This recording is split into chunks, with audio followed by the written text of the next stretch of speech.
the best academy. Good evening everyone. Welcome to Harish Academy. Today we will discuss October 27th current affairs in detail. ఇవాల్టి మన first topic ASEAN సమ్మిట్కి సంబంధించి మనం previous క్లాస్లో discuss చేసుకున్నాం. 47th ASEAN summit start కాబోతా ఉంది. ఈ 47వ ఏషియాన్ సదస్సుకి ప్రైమ్ మినిస్టర్ నరేంద్ర మోడీ గారు వర్చువల్గా అంటే డిజిటల్గా హాజరు కాబోతా ఉన్నారు అని చెప్పేసి కూడా మనం తెలుసుకున్నాం. సో ఇప్పుడు ఈ కాంటెక్స్ట్లో ఈ ఆసియాన్ సదస్సు స్టార్ట్ అయింది. నిన్న 26th అక్టోబర్న నిన్న మలేషియాలోని కౌలాలంపూర్లో స్టార్ట్ అయింది. ఇది 3 రోజుల పాటు జరగబోతా ఉంది.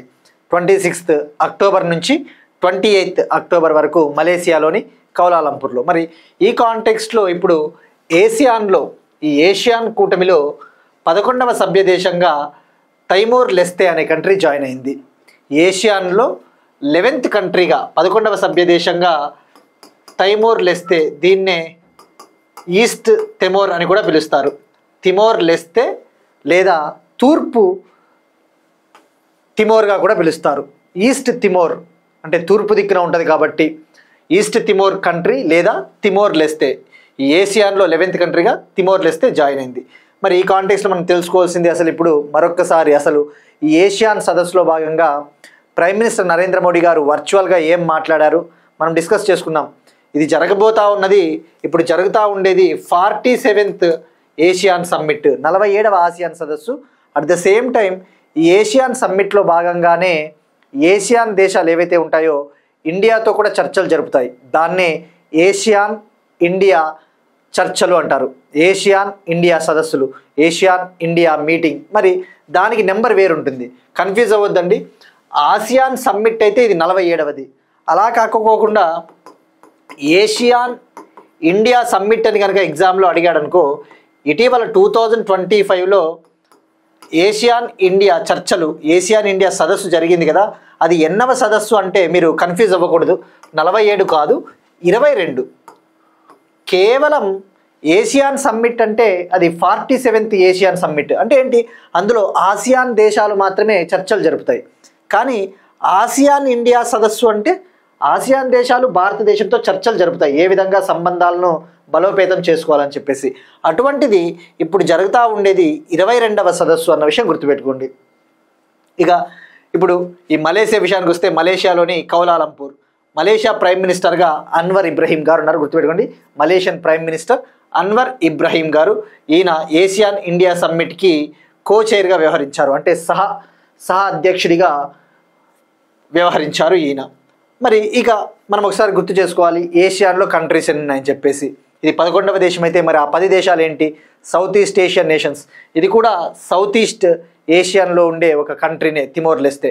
ఇక ఏషియాన్ దేశాలు వస్తే Myanmar, Thailand, Cambodia, Laos, Vietnam, Brunei, Philippines, Singapore, Indonesia, Malaysia. ఈ 10 కంట్రీలతో పాటు ఇప్పుడు 11th కంట్రీగా తిమోర్ లెస్తే. మరి అయితే ఇక్కడ మనం తెలుసుకోవాల్సింది ఎగ్జామ్ పాయింట్ ఆఫ్ వ్యూలో ఇంటర్నేషనల్ రిలేషన్స్ అనేది మనకి చాలా ఇంపార్టెంట్. కాబట్టి ఇటువంటి కూటములు స్టార్ట్ అయినప్పుడు ఎన్ని దేశాలు ఉన్నాయి, తర్వాత ఏమైనా జాయిన్ అయ్యో తెలుసుకోవాలి. ఎందుకంటే వాటి స్టేట్మెంట్లలో అడుగుతాడు. ఏషియాన్ ఏర్పాటైనప్పుడు ఫౌండింగ్ కంట్రీస్గా 10 దేశాలు ఉన్నాయంటాడు. ఏషియాన్ ఏర్పాటు అవడంతోనే 10 దేశాలతో ఏర్పడింది అన్నాడు అనుకోండి, అది స్టేట్మెంట్ రాంగ్ అవుతుంది.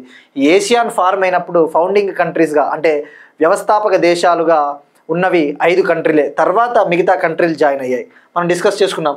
ఆసియాన్ 8th ఆగస్ట్ 1967 ఆగస్ట్ 8న థాయిలాండ్ కంట్రీలోని బ్యాంకాక్లో ఏర్పాటైంది. థాయిలాండ్ కంట్రీలోని బ్యాంకాక్లో ఏర్పాటైంది. కానీ దీని హెడ్ క్వార్టర్స్ ఎక్కడ, ఏషియాన్ సెక్రటరేట్. దీని సెక్రటరేట్ లేదా ప్రధాన కార్యాలయము ఇండోనేషియాలోని జకార్తాలో ఉందని చెప్పేసి కూడా తెలుసుకున్నాం. ఏర్పాటయ్యింది ఎక్కడ అంటే థాయిలాండ్లోని బ్యాంకాక్, దీని ప్రధాన కార్యాలయం అంటే జకార్తా. మరి ఇప్పుడు ఏషియాన్లో ఫౌండింగ్ కంట్రీస్ ఒకసారి తెలుసుకోవాలి. అంటే ఏర్పాటైనప్పుడు మీరు ఇక్కడ అబ్జర్వ్ చేస్తే తిమోర్ లెస్తే, దీన్నే ఈస్ట్ తిమోర్ అని కూడా పిలుస్తారు. దీని క్యాపిటల్ ఢిల్లీ. చూడండి ఇక్కడ చూస్తే ఇక్కడ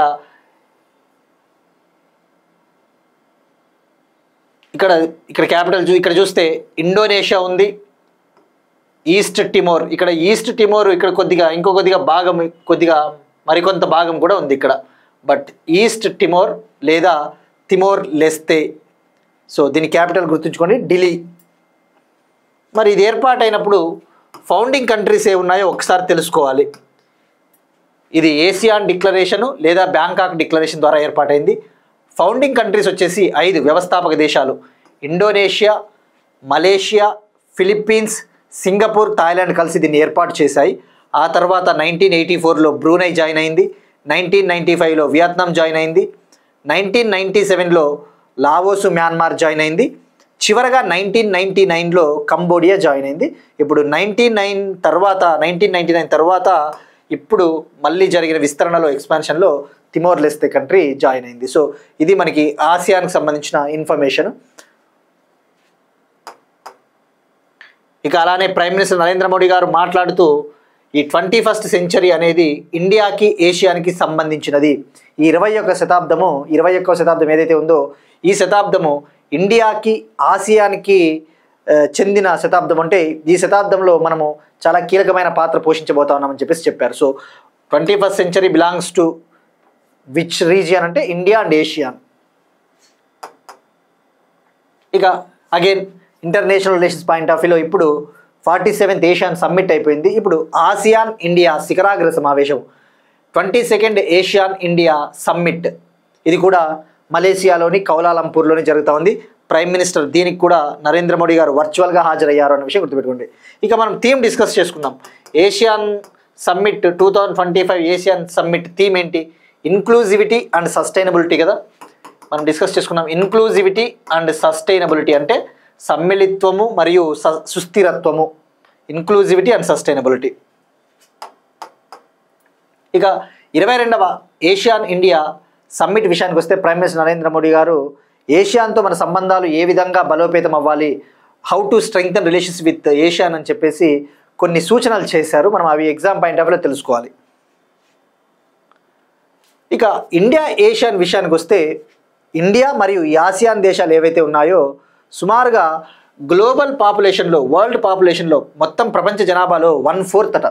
భారతదేశ జనాభా ఈ ఆసియాన్ దేశాల జనాభా కలుపుకుంటే ప్రపంచ జనాభాలో 1/4 పాపులేషన్ ఉంది. ఇక ఆల్రెడీ ఏషియానికి ఇండియాకి మధ్య ఒక కాంప్రహెన్సివ్ స్ట్రాటజిక్ పార్ట్నర్షిప్ ఉంది. అంటే ఒక వ్యూహాత్మక ఒప్పందము, అంత డీప్ రిలేషన్స్ మనము మెయింటైన్ చేస్తూ ఉన్నాము. ఇక ముఖ్యంగా ఏషియాన్ దేశాలతో మనము వివిధ విపత్తులు వచ్చినప్పుడు మనం హెల్ప్ చేస్తూ ఉంటాము. ఏవైనా డిజాస్టర్స్ వచ్చినప్పుడు ముఖ్యంగా humanitarian assistance and disaster relief exercises అంటారు. HADR అంటే humanitarian assistance and disaster relief అంటే విపత్తులు వచ్చినప్పుడు మానవతా సహాయాలు అన్న విషయం గుర్తుపెట్టుకోండి. ఇక ముఖ్యంగా బ్లూ ఎకానమీ, ఈ ఫిషరీస్, ఈ చేపల వనరుల్ని ఏ విధంగా మనము డెవలప్ చేసుకోవాలి అని చెప్పేసి అది ఒక ఏరియా ఆఫ్ కోఆపరేషను. ఇక ప్రైమ్ మినిస్టర్ నరేంద్ర మోడీ గారు 2026ని ASEAN India year of maritime cooperation అన్నారు. ఆయన మోడీ గారు మాట్లాడుతూ 2026 ఇయర్ని year of maritime cooperation between ASEAN India, ASEAN India year of maritime కోఆపరేషన్గా అభివర్ణించారు. అంటే ఏంటి?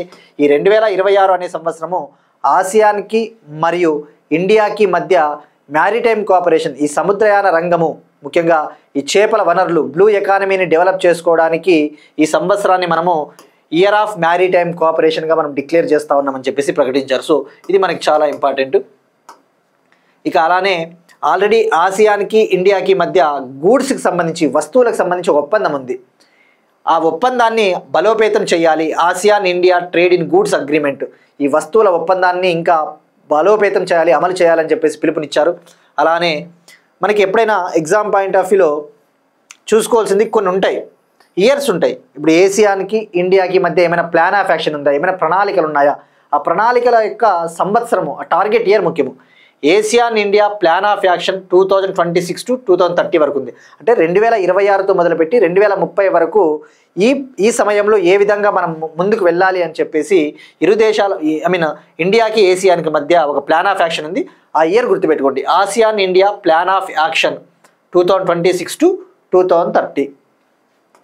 ఇక అలానే ఇంకొక ఆసియాన్కి సంబంధించి ఒక కమ్యూనిటీ విజన్ కూడా ఉంది.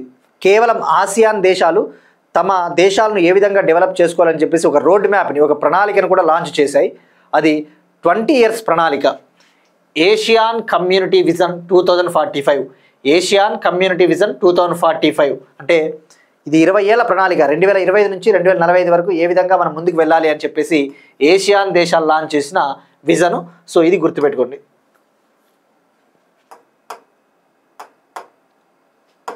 ఇది మనకి 22nd ఏషియన్ ఇండియా సమ్మిట్. మళ్ళీ ఇంకా ఈ సమ్మిట్ ముగిసిన తర్వాత ఇంకా ఏమైనా అవుట్కమ్స్, ఏమైనా ఎంఓయూలు కుదిరితే మనం అవి డీటెయిల్గా రేపటి క్లాసెస్లో తెలుసుకుందాం.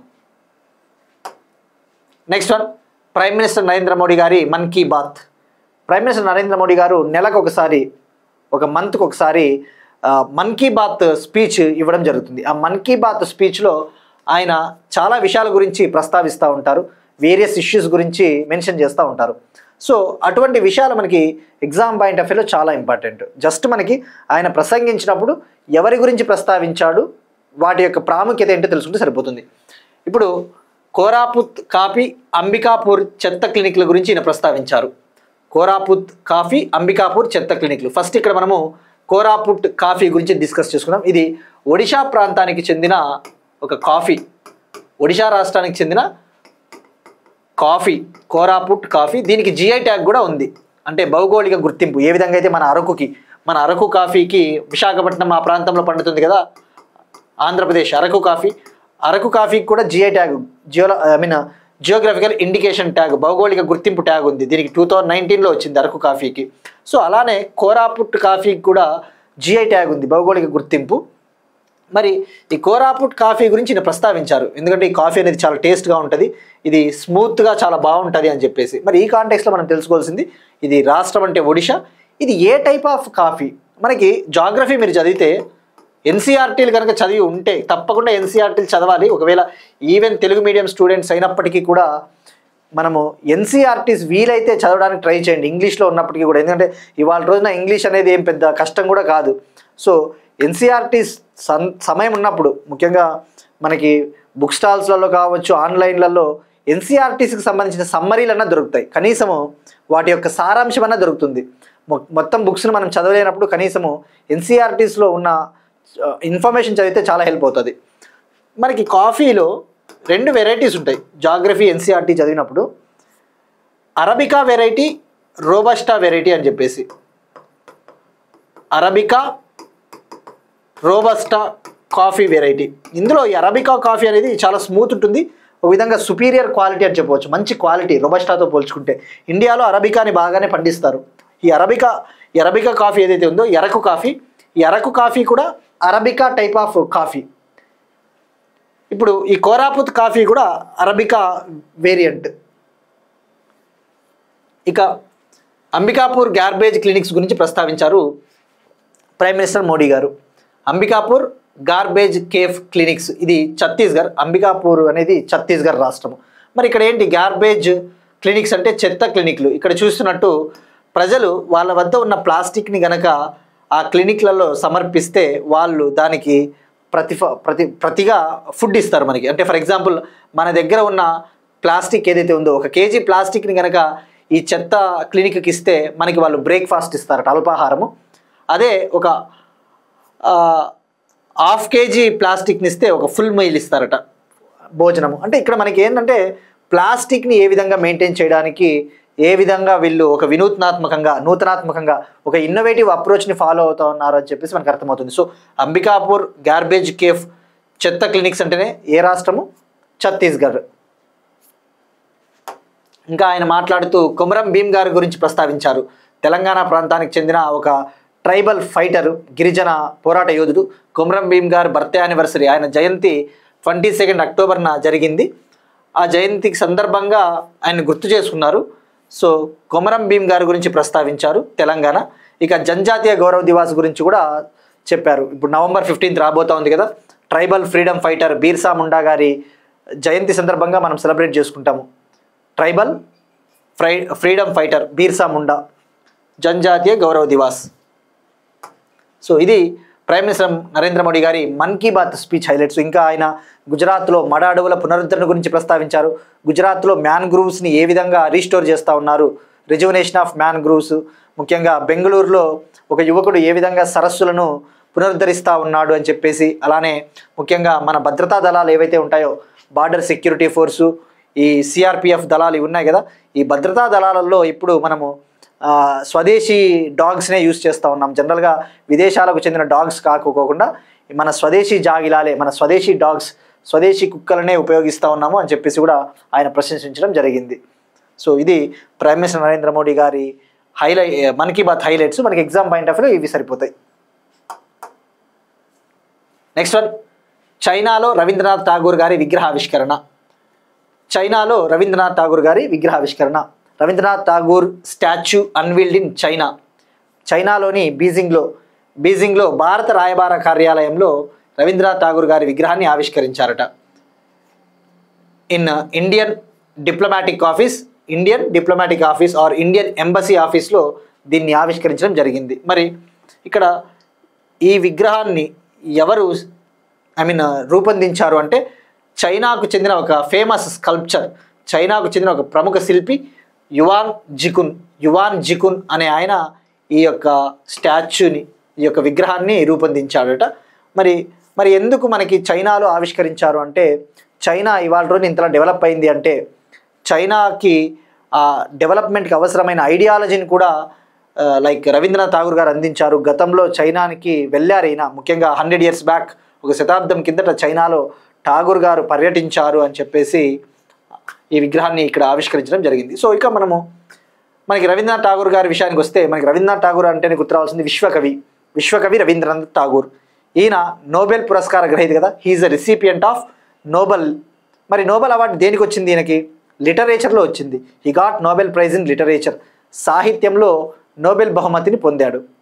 మరి ఎప్పుడు ఆ యొక్క నోబెల్ బహుమతిని పొందాడు అంటే 1913లో నోబెల్ సాహిత్య బహుమతిని పొందాడు. ఈయన రచించిన గీతాంజలి. మరి ఇక్కడ ప్రాముఖ్యత ఏమైనా ఉందా? నోబెల్ బహుమతి పొందాడు. He's the first non European to win Nobel prize in literature. He's the first non European to win Nobel literature prize. అంటే ఏంటి? ఈ నోబెల్ సాహిత్య బహుమతిని పొందిన తొలి యూరోపియన్ యూనియన్ ఏతర దేశస్థుడు, అంటే యూరోపియన్ యూనియన్ దేశాలకు చెందని వ్యక్తి తొలిసారిగా సాహిత్య బహుమతిని ఎవరు గెలుపొందారు అంటే రవీంద్రనాథ్ ఠాగూర్.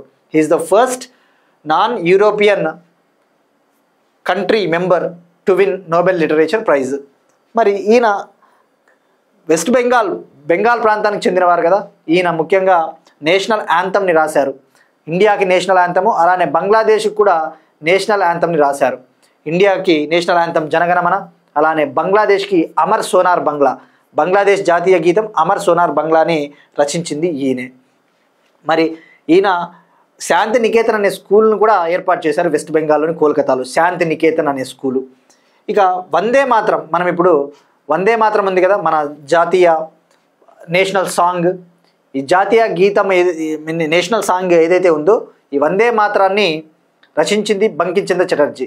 అయితే ఈ వందే మాతరాన్ని తొలిసారిగా ఎవరు పాడారు అంటే రవీంద్రనాథ్ ఠాగూర్. 1896లో 1896లో కలకత్తాలో జరిగిన ఐఎన్సి సెషన్లో, 1896లో కలకత్తాలో జరిగిన ఇండియన్ నేషనల్ కాంగ్రెస్ సదస్సులో, ఆ సెషన్లో తొలిసారిగా వందే మాతరం సాంగ్ని ఈయన పాడారు. సో ఇది మనకి విశ్వకవి రవీంద్రనాథ్ ఠాగూర్కి సంబంధించిన ఇన్ఫర్మేషన్. నెక్స్ట్ వన్, దేశవ్యాప్తంగా విద్యార్థులు లేని పాఠశాలలు 8000.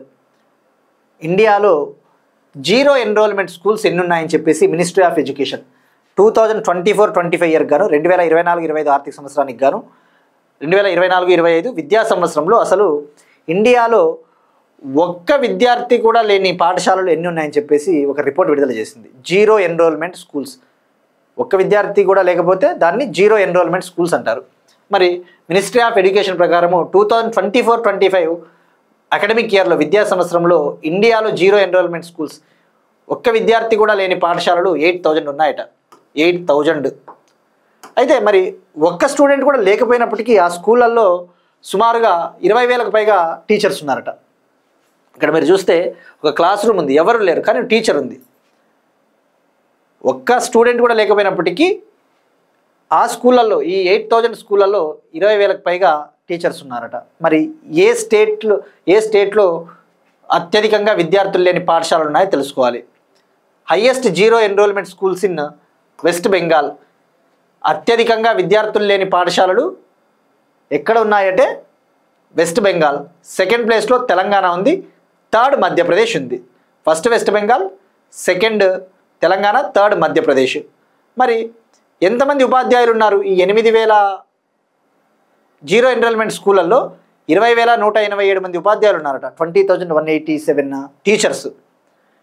సో మనకి ఫిగర్స్ అవసరం లేదు, జస్ట్ మనకి అది గుర్తుపెట్టుకుంటే సరిపోతుంది. వెస్ట్ బెంగాల్లో ఈ విద్యార్థులు లేని స్కూళ్ళు 3,812 ఉన్నాయట. తెలంగాణలో 2,245 జీరో ఎన్రోల్మెంట్ స్కూల్స్ ఉన్నాయట.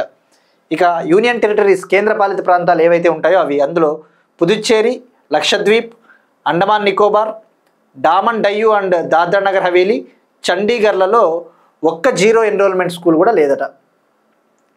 అలానే కొన్ని స్టేట్లలో కూడా విద్యార్థులు లేని స్కూల్ అనేవి లేవట. మనకి అంత ఇన్ఫర్మేషన్ అవసరం లేదు, జస్ట్ గుర్తుపెట్టుకోవాల్సింది విద్యార్థులు లేని పాఠశాలలు అత్యధికంగా ఏ రాష్ట్రం అంటే west Bengal, second Telangana, third Madhya Pradesh. ఇక మరి ఇప్పుడు ఏకోపాధ్యాయ పాఠశాలల విషయానికి వస్తే, అంటే సింగిల్ టీచర్ స్కూల్స్.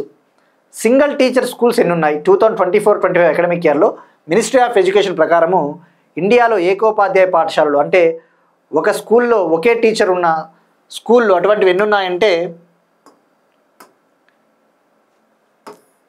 1,04,125 స్కూల్స్ ఉన్నాయట. ఏకోపాధ్యాయ పాఠశాలలు 1,04,125 స్కూల్స్ ఉన్నాయట. ఈ 1,04,125 స్కూల్స్లలో సుమారుగా 33.76 lakh స్టూడెంట్స్ చదువుకుంటున్నారట. సుమారుగా 33.76 లక్షల విద్యార్థులు చదువుకుంటూ ఉన్నారు. మరి ఈ ఏకోపాధ్యాయ పాఠశాలలు అత్యధికంగా ఏ రాష్ట్రంలో ఉన్నాయంటే Andhra Pradesh. Highest single teacher schools in Andhra Pradesh, second Uttar Pradesh, third Jharkhand. అత్యధికంగా ఏకోపాధ్యాయ పాఠశాలలు first place Andhra Pradesh, second Uttar Pradesh, third Jharkhand అనే విషయం గుర్తుపెట్టుకోండి. అయితే మనకి రైట్ టు ఎడ్యుకేషన్ యాక్ట్ ఏదైతే ఉందో, విద్యా హక్కు చట్టం ఉంది కదా, ఈ రైట్ టు ఎడ్యుకేషన్ యాక్ట్ 2009 ప్రకారము ప్రైమరీ లెవెల్కి, అప్పర్ ప్రైమరీ లెవెల్కి ఇంతమంది విద్యార్థులకి ఇంతమంది టీచర్లు ఉండాలి, లేదంటే ఇంతమంది టీచర్లకి ఇంతమంది విద్యార్థులు ఉండాలని చెప్పేసి ఒక నిబంధన ఉంటుంది. ఈ రైట్ టు ఎడ్యుకేషన్ యాక్ట్ 2009 ప్రకారము ప్రైమరీ స్కూల్స్లలో అయితే, అంటే 1వ తరగతి నుంచి 5వ తరగతి స్కూల్స్ ఏవైతే ఉంటాయో అందులో ప్రతి 30 మంది స్టూడెంట్స్కి ఒక టీచర్ ఉండాలి. అంటే 1వ తరగతి నుంచి 5వ తరగతి చదువుతా ఉన్న పిల్లలు ఎవరైతే ఉంటారో ఆ స్కూళ్ళల్లో ప్రతి ఒక్క టీచర్కి 30 మంది స్టూడెంట్స్ ఉండాలి. అది RTE 2009 నిబంధన. అదే అప్పర్ ప్రైమరీ తీసుకుంటే, అంటే 6th క్లాస్ నుంచి 8th క్లాస్ స్కూల్స్ తీసుకుంటే ఆ పిల్లలకి ప్రతి టీచర్కి 35 మంది చిల్డ్రన్ ఉండాలి. ప్రతి టీచర్కి 35 స్టూడెంట్స్ ఉండాలి. దీన్నే ప్యూపిల్ టీచర్ రేషియో అంటారు. Pupil teacher ratio. మనకి ఇది అవసరం లేదు, బట్ అడిషనల్ ఇన్ఫర్మేషన్ హెల్ప్ అవుతుంది. నెక్స్ట్ వన్, భారతదేశంలో మొట్టమొదటి రియల్ టైం వరద అంచనా వ్యవస్థ ఏర్పాటు. India's first real time flood forecast system established in Chennai. ఇండియాలో తొలిసారిగా ఈ వరదలు వచ్చినప్పుడు, ముఖ్యంగా ఈ ఫ్లాష్ ఫ్లడ్స్ ఎక్కువగా వస్తూ ఉంటాయి కదా అర్బన్ ఏరియాస్లో, ఈ చెన్నై, హైదరాబాద్ ఇటువంటి ఏరియాస్లో ఫ్లాష్ ఫ్లడ్స్ ఎక్కువగా వస్తూ ఉంటాయి ఈ క్లైమేట్ చేంజ్ ఇంపాక్ట్ వల్ల. సో ఇటువంటి ఫ్లాష్ ఫ్లడ్స్ వరదలు వచ్చినప్పుడు వాటిని రియల్ టైంలో ముందుగానే అంచనా వేసి గుర్తించి ఆ డేటా ఆధారంగా, ఈ మెట్రలాజికల్ డేటా ఏదైతే ఉంటుందో హైడ్రోమెట్రలాజికల్ డేటా, ఈ వాతావరణ సమాచారాన్ని ముందుగానే కలెక్ట్ చేసి ఆ సమాచారాన్ని ఈ లోకల్ అథారిటీస్కి పంపితే వాళ్ళు అవసరమైన ప్రణాళికలు, అవసరమైన ప్లాన్స్ని రూపొందించుకుంటారు. తద్వారా సిటిజన్స్ని అలర్ట్ చేయొచ్చు అని చెప్పేసి తొలిసారిగా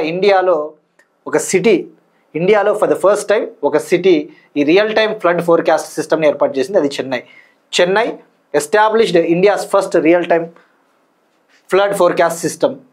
Chennai becomes first city in India to set up real time flood forecast system. మరి ఇక్కడ మనకి మెయిన్గా గుర్తు రావాల్సింది ఫ్లాష్ ఫ్లడ్స్ అన్న కీవర్డ్ గుర్తుపెట్టుకోండి. ఫ్లాష్ ఫ్లడ్స్ అన్న కీవర్డ్.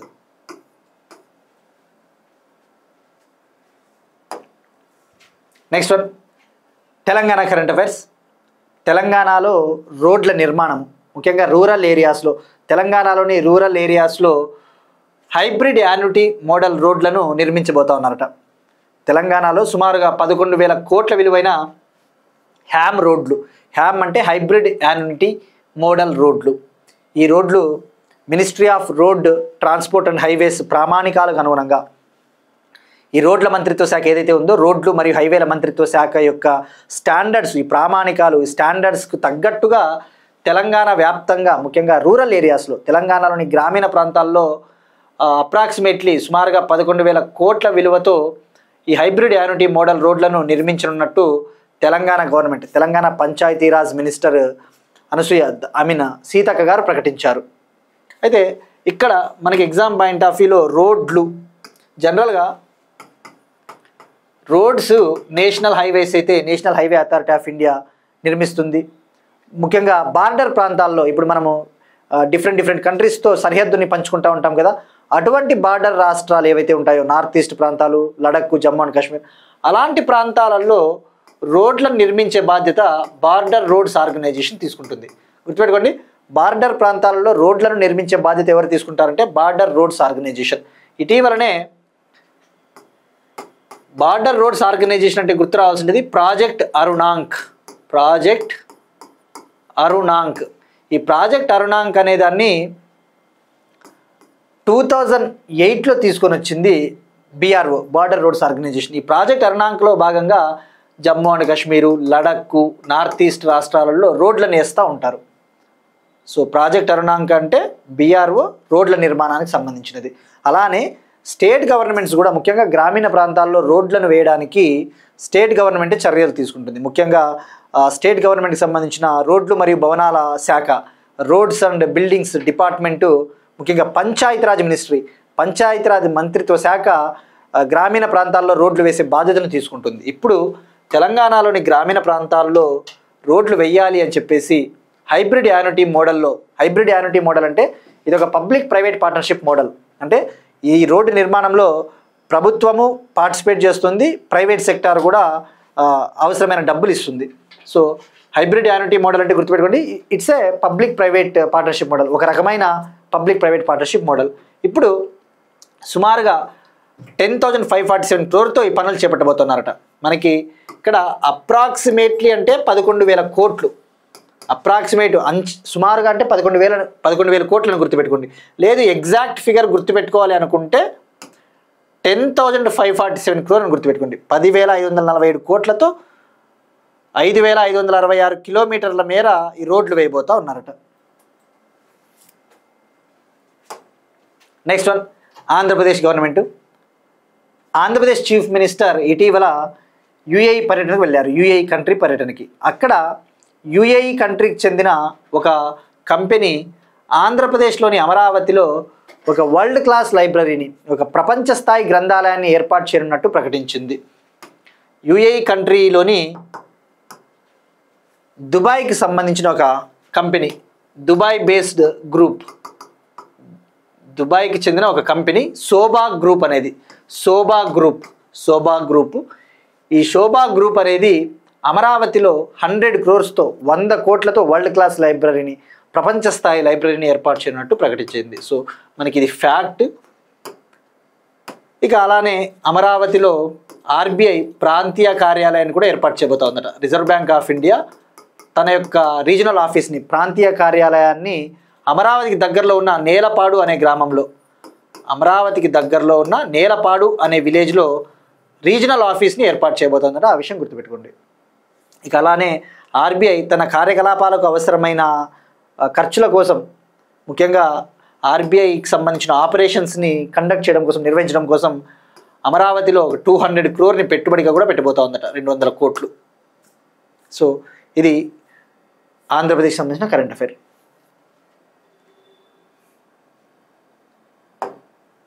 ఇప్పుడు క్వశ్చన్ చూద్దాం. ఇది ఇటీవల మనం డిస్కస్ చేసుకున్న కాన్సెప్ట్. 16వ అంటాడ్ సమావేశం 2025 ఎక్కడ జరిగింది? Recently 16th UNCTAD conference 2025 held in which part? ఎక్కడ జరిగింది మనం డిస్కస్ చేసుకున్నాం. అలానే అంటాడ్ అంటే ఏంటో అబ్రివేషన్ కూడా ట్రై చేయండి, అంటాడు. ఇక అంటాడ్ హెడ్ క్వార్టర్స్ ఎక్కడ కూడా ట్రై చేయండి. ఇది ఎప్పుడు ఏర్పాటైంది మనం క్లియర్గా తెలుసుకున్నాం. ఇక అలానే మరొక fact oriented question. British Academy Book Prize 2025 విజేత ఎవరు? British Academy Book Prize 2025 won by which person, ఎవరు గెలుపొందారు? దీనికి ట్రై చేయండి. ఇక మనం నేను అడిగిన క్వశ్చన్, భారతదేశపు మొదటి స్వదేశీ విమాన వాహన నౌక, India's first indigenous air craft carrier INS Vikrant. దీని గురించి మనం ఆల్రెడీ డీటెయిల్గా మనం తెలుసుకున్నాం. దీన్ని నిర్మించింది కొచ్చిన్ షిప్ యార్డ్ లిమిటెడ్, కేరళలోని Cochin ship yard limited. Next one, space టెక్నాలజీకి సంబంధించిన ఒక టాపిక్, కమ్యూనికేషన్ శాటిలైట్ CMS-03, అత్యంత బరువైన కమ్యూనికేషన్ ఉపగ్రహం CMS-03, సాయుధ దళాల సేవల కోసం ఈ ఉపగ్రహం. ఇస్రో నవంబర్ 2న, నెక్స్ట్ వీక్ నవంబర్ 2న ఒక శాటిలైట్ని లాంచ్ చేయబోతోంది, కమ్యూనికేషన్ శాటిలైట్ని CMS-03 సమాచార ఉపగ్రహాన్ని, ముఖ్యంగా ఇండియన్ నేవీకి అవసరమైన సమాచార సేవలు, ఈ ఓషియన్ ప్రాంతంలో, ఈ సముద్ర ప్రాంతంలో అవసరమైన కమ్యూనికేషన్ సర్వీసెస్ను అందించడం కోసం నవంబర్ 2న ఆంధ్రప్రదేశ్లోని సతీష్ ధావన్ స్పేస్ సెంటర్, శ్రీహరికోటలోని సతీష్ ధావన్ స్పేస్ సెంటర్ నుంచి ఈ CMS-03 కమ్యూనికేషన్ శాటిలైట్ని లాంచ్ చేయనున్నట్టు ప్రకటించింది. మరి దీన్ని ఏ రాకెట్ను ఉపయోగించి లాంచ్ చేయబోతా ఉన్నారు? మనం ఎగ్జామ్ పాయింట్ ఆఫ్ తెలుసుకోవాల్సింది, స్పేస్ టెక్నాలజీకి సంబంధించిన కరెంట్ అఫైర్స్ న్యూస్లో ఉన్నప్పుడు ఏ రాకెట్ని ఉపయోగించి లాంచ్ చేయబోతా ఉన్నారు, ఈ కమ్యూనికేషన్ శాటిలైట్ వెయిట్ ఎంత, బరువు ఎంత, దీని ముఖ్య ఉద్దేశం ఏంటి, దీన్ని ఏ ఆర్బిట్లోకి ప్రవేశపెట్టబోతా ఉన్నారు, దీని యొక్క ప్రాముఖ్యత ఏంటి, ఇంతకుముందు ఆ వెహికల్ని ఉపయోగించి ఇంకా ఏమైనా మిషన్స్ని ప్రయోగించారా అనేటివి మనం తెలుసుకోవాలా. ఫస్ట్ ఇక్కడ ఈ CMS-03 శాటిలైట్నే GSAT-7R అనే శాటిలైట్ అని పిలుస్తారు. CMS-03 శాటిలైట్కి మరో పేరే GSAT-7R. ఇక్కడ మనకి ఫస్ట్ ఆఫ్ ఆల్ శాటిలైట్లలో మనం ప్రీవియస్ క్లాస్లో మెనీ టైమ్స్ డిస్కస్ చేసుకున్నాం. ఈ GSAT శాటిలైట్స్ అంటేనే కమ్యూనికేషన్ శాటిలైట్లు అన్న విషయం గుర్తుపెట్టుకోండి. ఇండియన్ రిమోట్ సెన్సింగ్ శాటిలైట్స్ ఉంటాయి, అవి వేరు. ఇండియన్ రిమోట్ సెన్సింగ్ శాటిలైట్లు అంటే ఎర్త్ అబ్జర్వేషన్ శాటిలైట్లు, భూ పరిశీలన ఉపగ్రహాలు. వీటిని తక్కువ భూకక్ష పరిధిలో ప్రవేశపెడతారు, వీటిని జస్ట్ లో ఎర్త్ ఆర్బిట్లో ప్రవేశపెడతారు. ఈ కమ్యూనికేషన్ ఉపగ్రహాలు ఏవైతే ఉంటాయో ఈ GSAT సిరీస్ శాటిలైట్లు అంటారు, వీటిని ఇంకా ఎక్కువ ఎత్తులో ప్రవేశపెడతారు. సో ఇప్పుడు మనము దీని విషయానికి వస్తే, ఫస్ట్ ఇప్పుడు ఈ CMS-03 కమ్యూనికేషన్ శాటిలైట్ విషయానికి వస్తే, దీన్ని లాంచ్ వెహికల్ మార్క్ 3 అనే వెహికల్ ద్వారా లాంచ్ చేయబోతా ఉన్నారు. లాంచ్ వెహికల్ మార్క్ 3, దీన్నే గతంలో GSLV మార్క్ 3గా పిలిచేవాళ్ళు, GSLV మార్క్ 3గా. ఇప్పుడు ఈ లాంచ్ వెహికల్ మార్క్ 3ని ఉపయోగించి దీన్ని లాంచ్ చేయబోతున్నారు. ఇక్కడ M5 అంటే ఈ రాకెట్ను ఉపయోగించి లాంచ్ చేయబోతా ఉన్న 5వ ప్రయోగము. ఇక్కడ M5 అంటే ఈ LVM-3 రాకెట్ని ఉపయోగించి లాంచ్ చేయబోతా ఉన్న 5వ ప్రయోగము. Already by using LVM-3 rocket 4 missions were carried. Already 4 missions were carried అంటే ఏంటి, LVM-3ని ఉపయోగించి గతంలోనే 4 ప్రయోగాలు జరిగాయి, ఇప్పుడు 5వ ప్రయోగము. మరి వెయిట్, దీని బరువు ఎంత అంటే 4400 kg, 4400 kgలు. India's most heaviest communication satellite, భారతదేశపు అత్యంత బరువైన కమ్యూనికేషన్ ఉపగ్రహం అట. మరి పర్పస్, ఉద్దేశం ఏంటి? ఇందాక చెప్పుకున్నట్టు మన నేవీకి అవసరమైన సమాచార సేవలు. ఏ ఆర్బిట్లోకి ప్రవేశపెడతా ఉన్నారు? ఇందాక చెప్పుకున్నట్టు కమ్యూనికేషన్ ఉపగ్రహాలని ఎక్కువ ఎత్తులో ఉన్న కక్షలోకి ప్రవేశపెడతారు, అంటే జియో స్టేషనరీ ట్రాన్స్ఫర్ ఆర్బిట్లోకి ప్రవేశపెట్టబోతా ఉన్నారు. భూస్థిర కక్షలోకి ప్రవేశపెట్టబోతా ఉన్నారు. మరి ప్రాముఖ్యత ఏంటి? ఇందాకే చెప్పుకున్నట్టు ఇది అత్యంత బరువైన కమ్యూనికేషన్ ఉపగ్రహం, దీని సిగ్నిఫికెన్స్. మరి LVM-3ని ఉపయోగించి గతంలో లాంచ్ చేసిన మిషన్ ఏంటి అంటే మనకి చాలా ఇంపార్టెంట్. గతంలో LVM-3ని ఉపయోగించి లాంచ్ చేసిన మిషన్ చంద్రయాన్ 3. చంద్రయాన్ 3ని ఎప్పుడు లాంచ్ చేశారు? 2023లో కదా, 2023 జూలైలో లాంచ్ చేశారు. LVM-3 previous machine Chandrayaan 3. మరి చంద్రయాన్ 3కి కూడా ఒక ప్రాముఖ్యత ఉంది. ఏంటది? ఈ చంద్రయాన్ 3 మిషన్ ద్వారా ప్రపంచంలోనే తొలిసారిగా చంద్రుడి దక్షిణ ధ్రువాన్ని తాకిన దేశం ఏది అంటే ఇండియా. ప్రపంచంలోని తొలిసారిగా చంద్రుడి దక్షిణ ధ్రువాన్ని తాకిన దేశము ఇండియా, అది కూడా Chandrayaan 3. India is the first country in the world to touch the south pole of the moon by using Chandrayaan-3. India is the first country in the world to touch south pole of the moon. మరి Chandrayaan-3 a rocket? LVM Mark 3, అది M4 ప్రయోగము. LVM-3 Mark 4 అంటే 4వ ప్రయోగం అని. So ఇది మనకి CMS-03 satellite. గుర్తుపెట్టుకోండి, ఇది GSAT-7R అని కూడా పిలుస్తారు దీన్ని, GSAT-7R. నెక్స్ట్ వన్, ప్రపంచంలోనే మొట్టమొదటి అణ్వస్త్ర శక్తితో నడిచే క్రూయిజ్ క్షిపణి. World's first nuclear powered cruise మిసైల్ని రష్యా టెస్ట్ చేసింది సక్సెస్ఫుల్గా. ప్రపంచంలోనే మొట్టమొదటి అణ్వస్త్ర శక్తితో నడిచే క్రూయిజ్ క్షిపణి రష్యా టెస్ట్ చేసింది. అంటే ఇక్కడ అణ్వస్త్ర శక్తి, న్యూక్లియర్ ఎనర్జీని ఉపయోగించి ఆ అణ్వస్త్ర శక్తితో నడిచే క్రూయిజ్ మిసైల్ అట. దాని పేరు బురెవెస్ట్నిక్ 9M730 బురెవెస్ట్నిక్. ఆ మిస్సైల్ నేమ్ వచ్చేసి 9M730 బురెవెస్ట్నిక్. జస్ట్ సింపుల్గా బురెవెస్ట్నిక్ అనేది గుర్తుపెట్టుకోండి. దీని రేంజ్ 14,000 కిలోమీటర్స్ అట. దీని రేంజ్ 14,000 కిలోమీటర్లు. ఇంకా దీన్ని మించి కూడా ఈ రేంజ్ని దాటి కూడా ఇంకా ఇది దూసుకొని పోతుందని చెప్పేసి రష్యా ప్రెసిడెంట్ పుతిన్ ప్రకటించారు. మరి నాటో దీనికి మరొక పేరు పెట్టింది. రష్యా అయితే దీన్ని బురెవెస్ట్నిక్ క్రూయిజ్ మిసైల్ అని పిలుస్తుంది. అదే నాటో ప్రకారం అయితే నార్త్ అట్లాంటిక్ ట్రీటీ ఆర్గనైజేషన్ ఉంది కదా, అమెరికా ఆధ్వర్యంలో నడిచే కూటమి సెక్యూరిటీ ఆర్గనైజేషన్, నాటో దీన్ని SSC-X9 Skyfall మిసైల్గా పిలుస్తుందట. SSC-X9 Skyfall missile ఇది నాటో పిలిచే మిసైల్. మరి ఇది గాల్లో సుమారుగా 15 గంటలు దూసుకొని పోతుందట. గాల్లోనే 15 అవర్స్ ఇది ట్రావెల్ చేస్తుందట. అంటే ఎంతసేపు ఇది గాల్లో ఉండి శత్రు దేశాలకు సంబంధించిన మిసైల్స్ని నాశనం చేయగలదో మనకు అర్థమవుతుంది ఇక్కడ. సో బురెవెస్ట్నిక్ ఇది ప్రస్తుతానికైతే టెస్ట్ సక్సెస్ఫుల్ అయింది. దీన్ని ఫ్యూచర్లో ఏర్పాటు చేయబోతున్నారు, డిప్లాయ్ చేయబోతున్నారు, మోహరించబోతూ ఉన్నారు. ఇక క్రూయిజ్ మిసైల్ అంటే ఏంటి? క్రూయిజ్ అంటే మనం ప్రీవియస్ క్లాసెస్లో మెనీ టైమ్స్ డిస్కస్ చేసుకున్నాం. బట్ కొత్త సబ్స్క్రైబర్స్ ఉంటారు కాబట్టి, కొత్త వాళ్ళు కరెంట్ అఫైర్స్ చూస్తూ ఉన్నప్పుడు వాళ్ళకి అర్థం అవ్వాలి కాబట్టి క్రూయిజ్ అంటే ఏంటో తెలుసుకోవాలి. క్రూయిజ్ అంటే తక్కువ ఆల్టిట్యూడ్లో దూసుకొని పోయే మిసైల్, అంటే తక్కువ ఎత్తులో దూసుకొని పోయే మిసైలే క్రూయిజ్ మిసైల్ అంటారు. అదే బ్యాలిస్టిక్ అంటే ఎక్కువ ఎత్తులో దూసుకొని పోయే మిసైల్ బ్యాలిస్టిక్ మిసైల్ అంటారు. ఈ క్రూయిజ్ మిసైల్స్ని గుర్తించడం అంత ఈజీ కాదు. ఈవెన్ స్టెల్త్ టెక్నాలజీకి కూడా ఇవి కంటికి కనబడవు. So cruise missile very hard to detect. Next one, భూమికి మరో చంద్రుడు. ఖగోళ శాస్త్రానికి సంబంధించిన కరెంట్ అఫైర్. భూమికి మరో చంద్రుడు 2025 PN7గా నామకరణం. ఇక్కడ భూమికి చంద్రుడు అనేది ఒక శాశ్వత సహజ ఉపగ్రహం. అంటే ఏంటి? It is a natural satellite. భూమికి మూన్ అనేది పర్మనెంట్ న్యాచురల్ శాటిలైట్, సహజ ఉపగ్రహం. సో ఇప్పుడు అలాంటిదే భూమికి మరొక చంద్రుడిని నాసాకు చెందిన శాస్త్రవేత్తలు, అమెరికాకు చెందిన నాసా శాస్త్రవేత్తలు గుర్తించారు. అది మనము ఆల్రెడీ ఆగస్ట్ కరెంట్ అఫైర్స్లో డిస్కస్ చేసుకున్నాం. బట్ అగైన్ న్యూస్లో ఉంది కాబట్టి మనం ఒకసారి తెలుసుకోవాలి.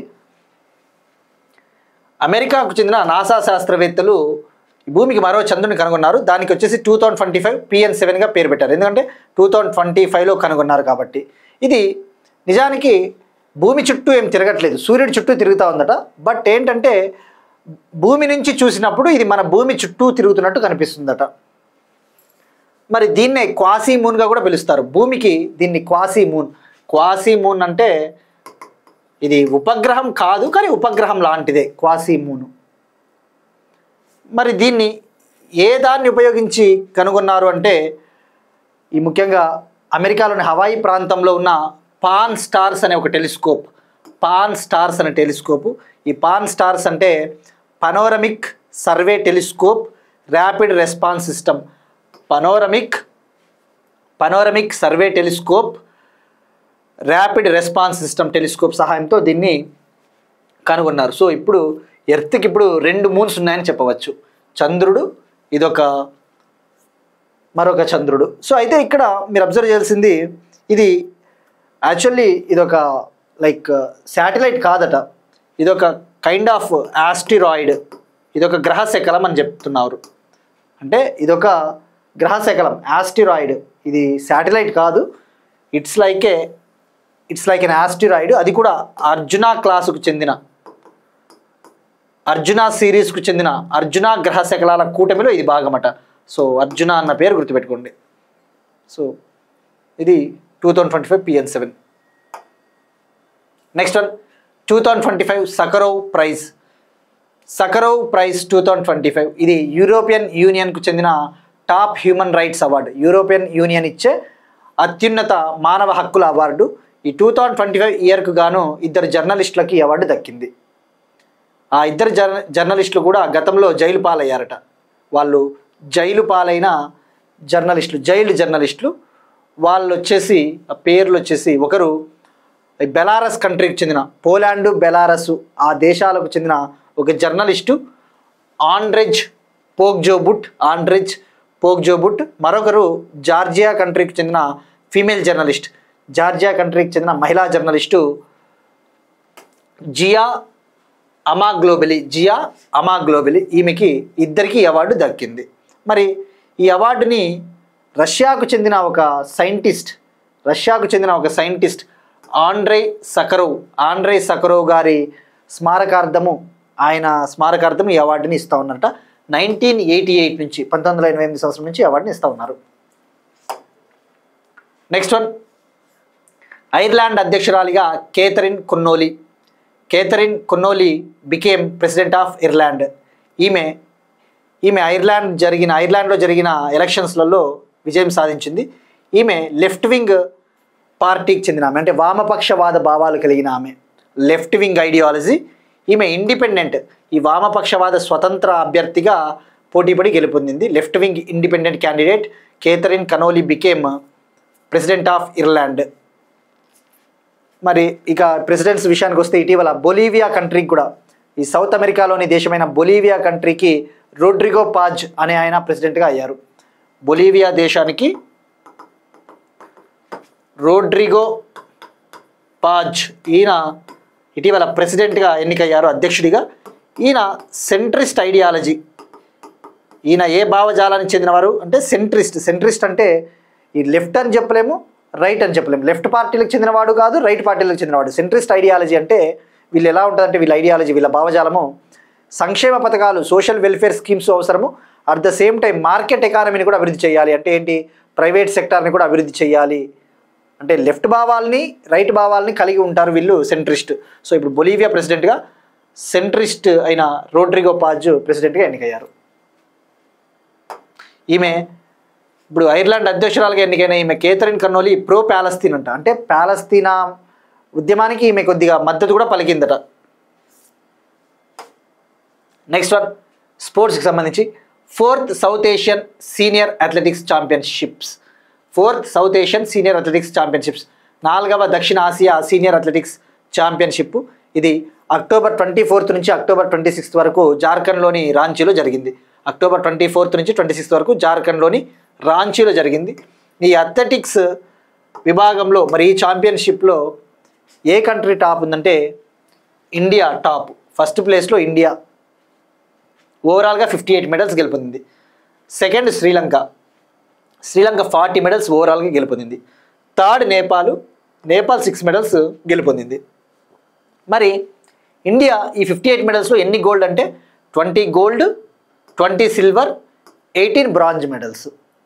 ఇక శ్రీలంక 16 గోల్డ్, 14 సిల్వరు, 10 బ్రాంజ్.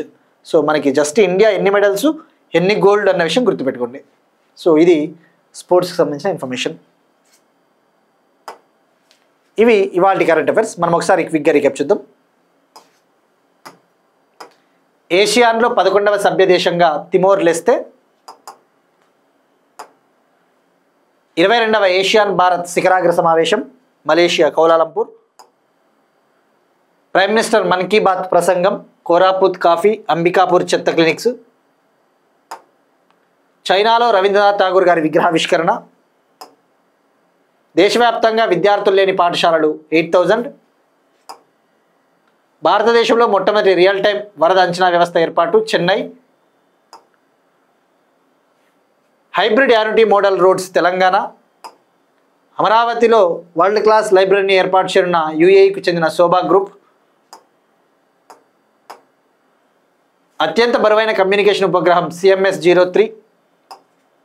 ప్రపంచంలోనే మొట్టమొదటి అణ్వస్త్ర శక్తితో నడిచే క్రూయిజ్ మిసైల్ రష్యా. భూమికి మరో చంద్రుడు 2025 PN7గా నామకరణం. 2025 సకరోవ్ ప్రైజ్ విజేతలు. ఐర్లాండ్ అధ్యక్షురాలిగా కేథరిన్ కొన్నోలీ.